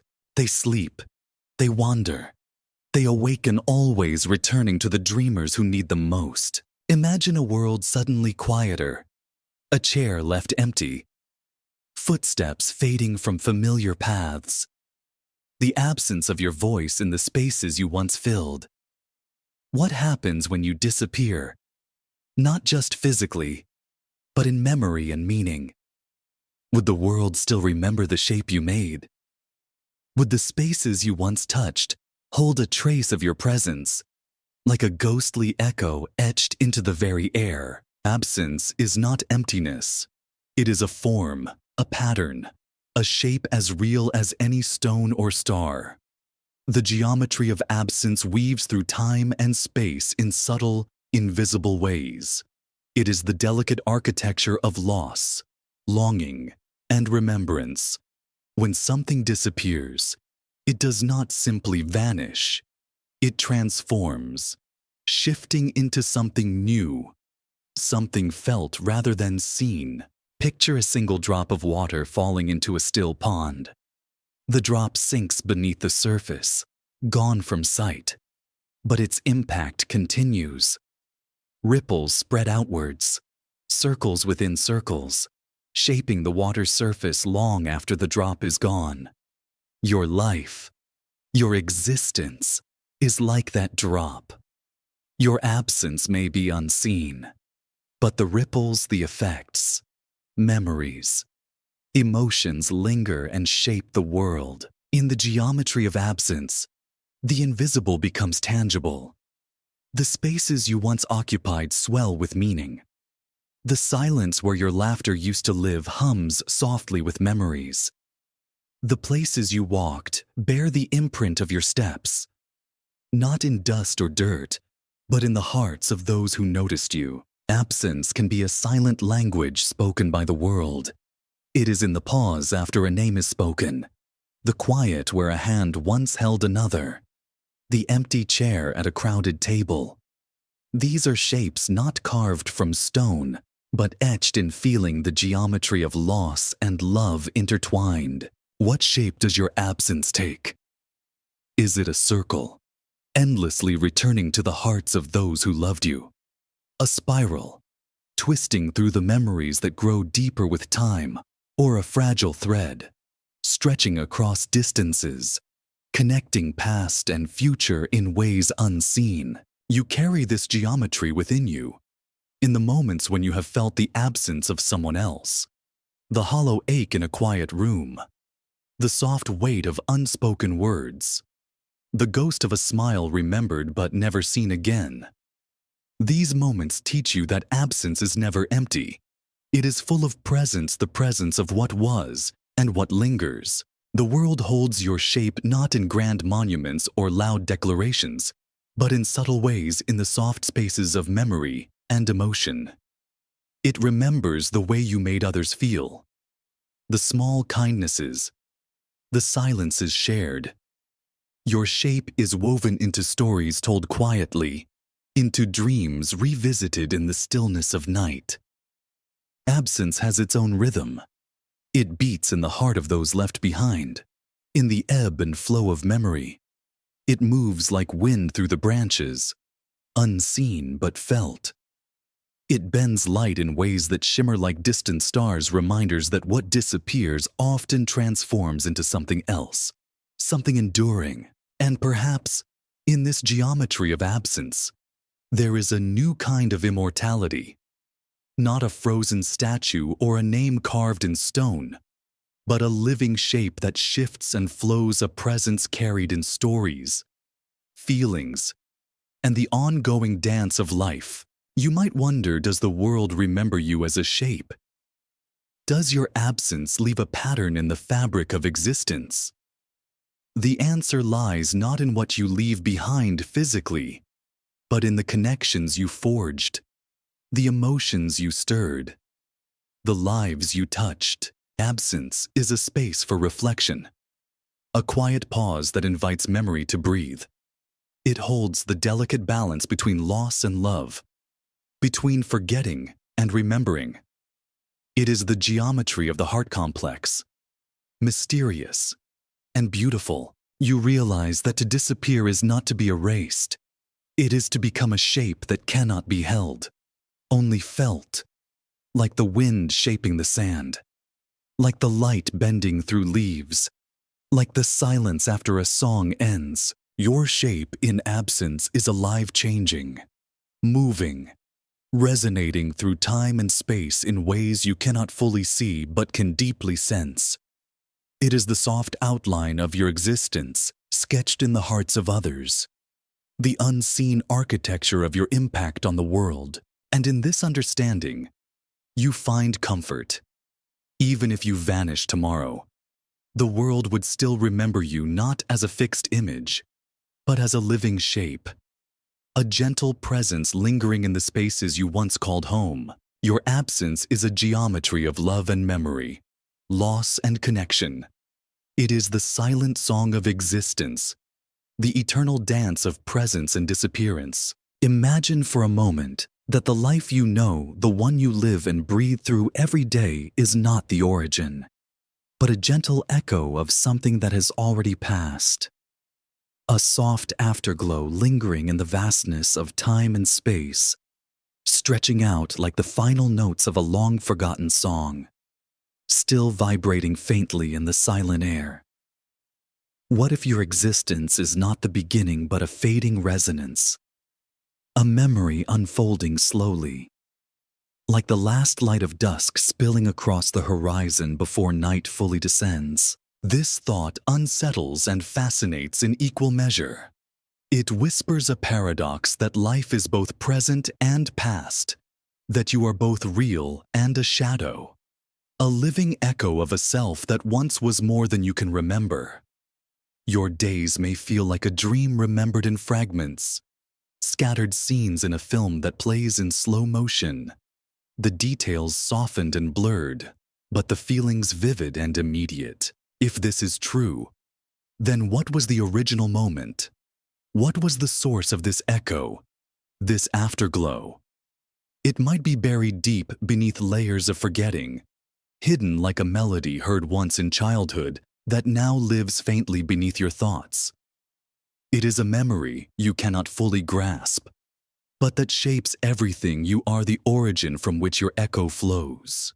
In this view, death is not an end, but a transformation, a crossing from source to echo, from origin to reflection. The self you experience now is both solid and intangible, a shadow cast by a light you cannot see, a voice heard from a place beyond memory. Time ceases to be linear. Past, present, and future fold into one another like waves overlapping on a shore. The echo ripples endlessly, and beginnings and endings dissolve into a single moment of becoming. You may recognize this sensation in moments when life feels surreal, as if you are watching yourself from afar, or walking through a world painted in faded colors and soft light. These moments are where the afterglow is brightest, where the veil between what was and what is becomes thin. Memories shimmer like distant stars, guiding you through the night of your consciousness. If your existence is an echo, then you carry within you the resonance of all that came before. You are a vessel for memories, experiences, and emotions that ripple through time, shadows of a past self that reach out from beyond your waking mind. Your thoughts, feelings, and dreams are whispers of this deeper reality, fragments of a story that stretches beyond your life alone. This perspective does not diminish your experience. Rather, it enriches it. It connects you to a timeless flow, a river of consciousness that transcends individual lifetimes. Your life is part of an endless echo, a pulse of memory that binds you to the past and future in a seamless dance.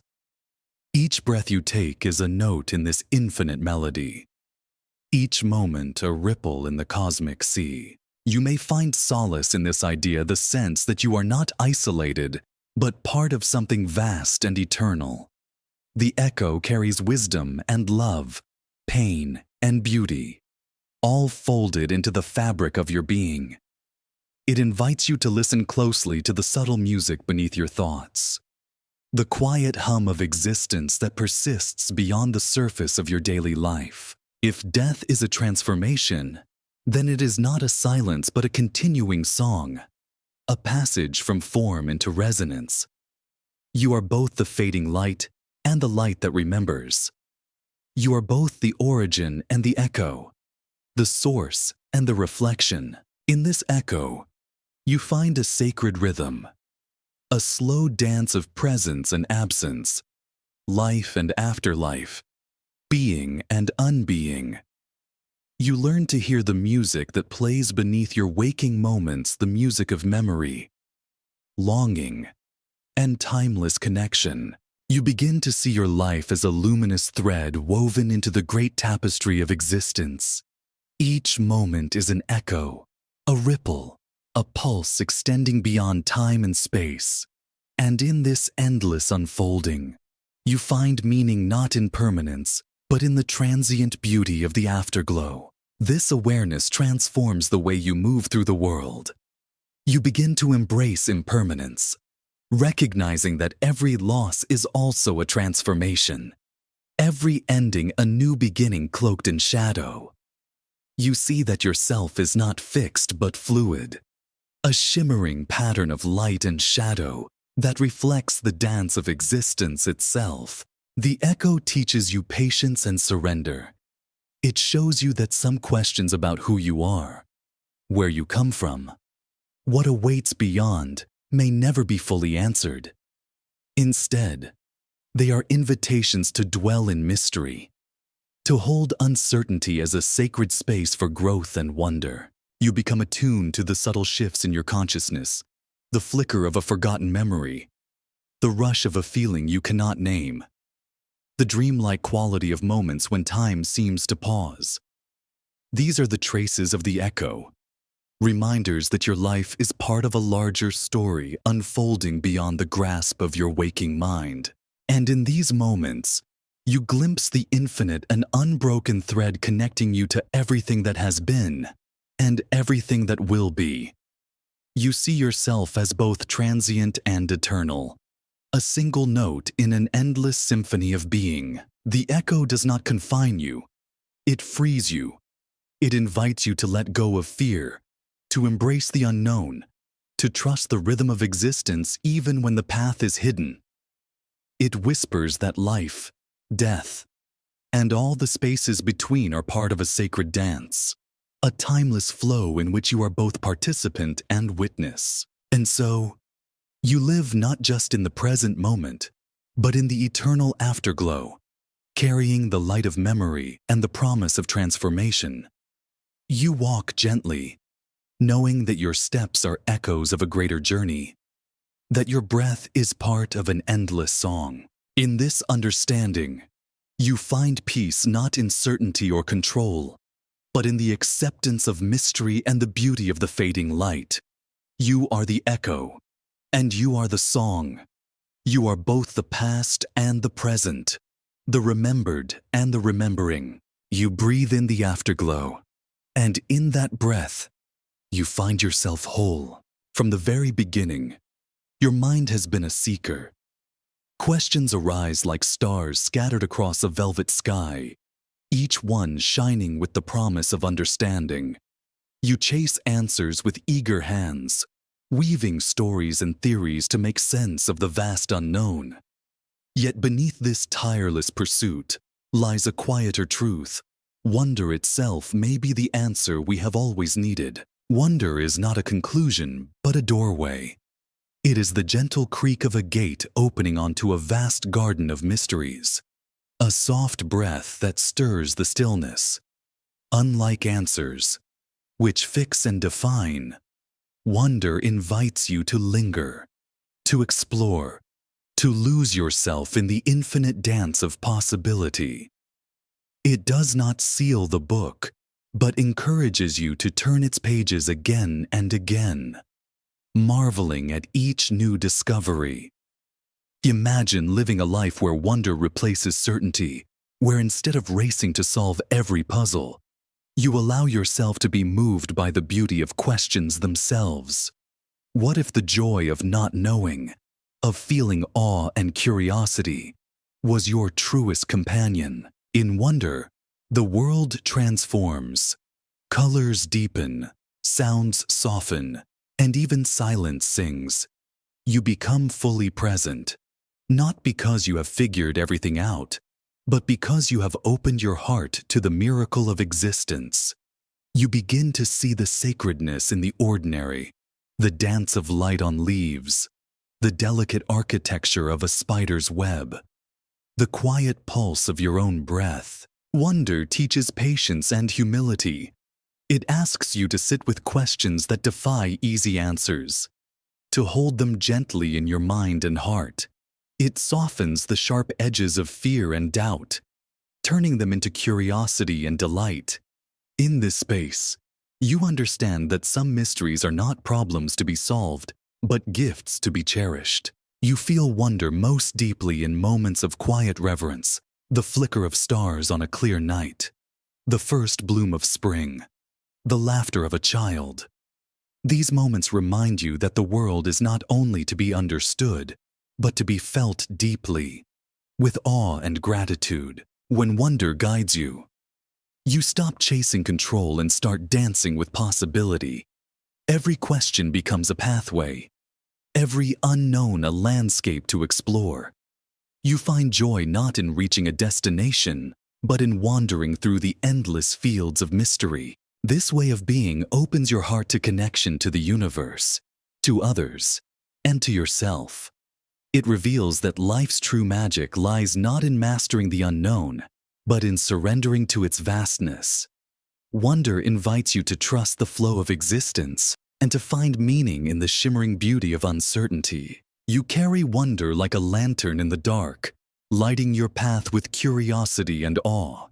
You become a traveler in the landscape of mystery, a seeker not of answers, but of wonder itself.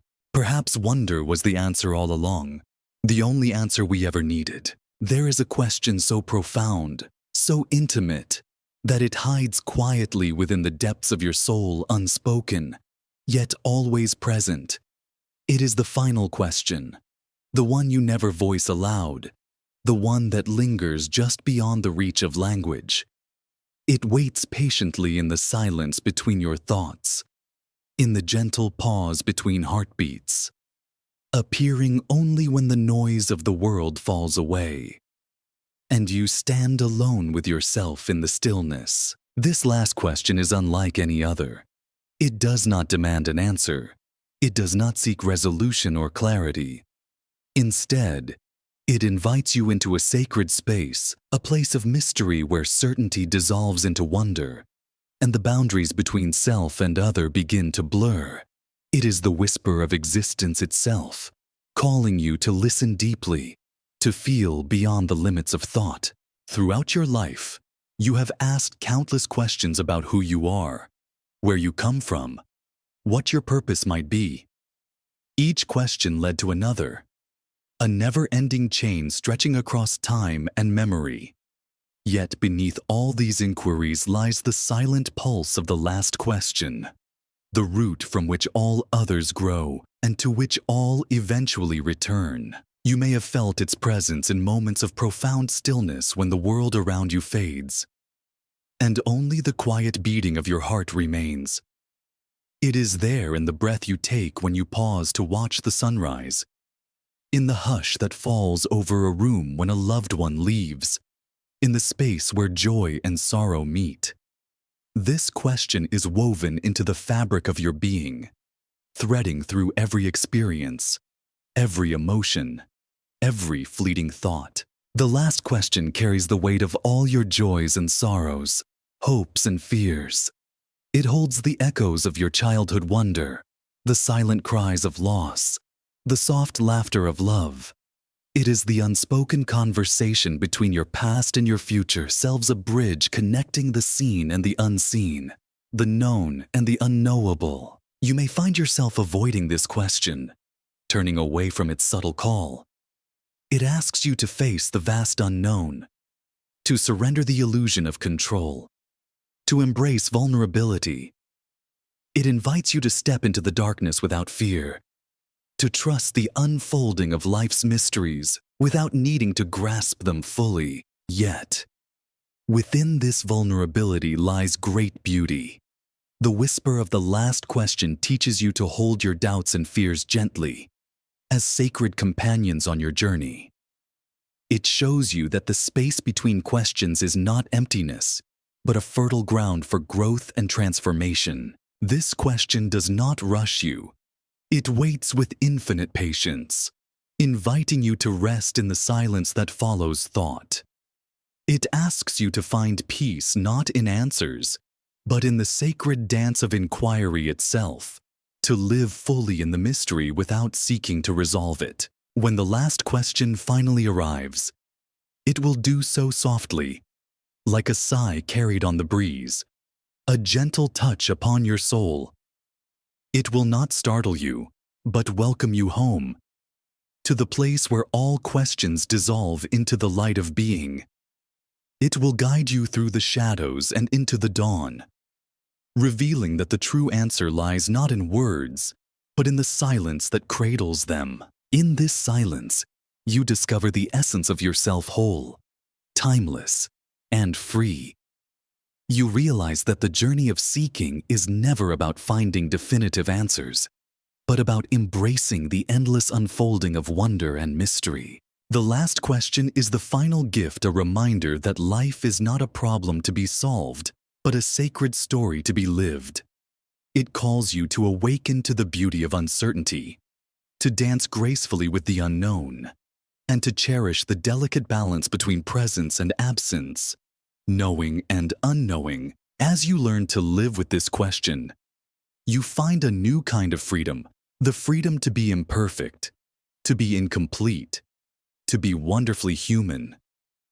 You learn to trust the flow of existence, to surrender to the rhythms of change, and to celebrate the mysterious, ever-changing nature of life. This question, though never spoken aloud, shapes the way you move through the world.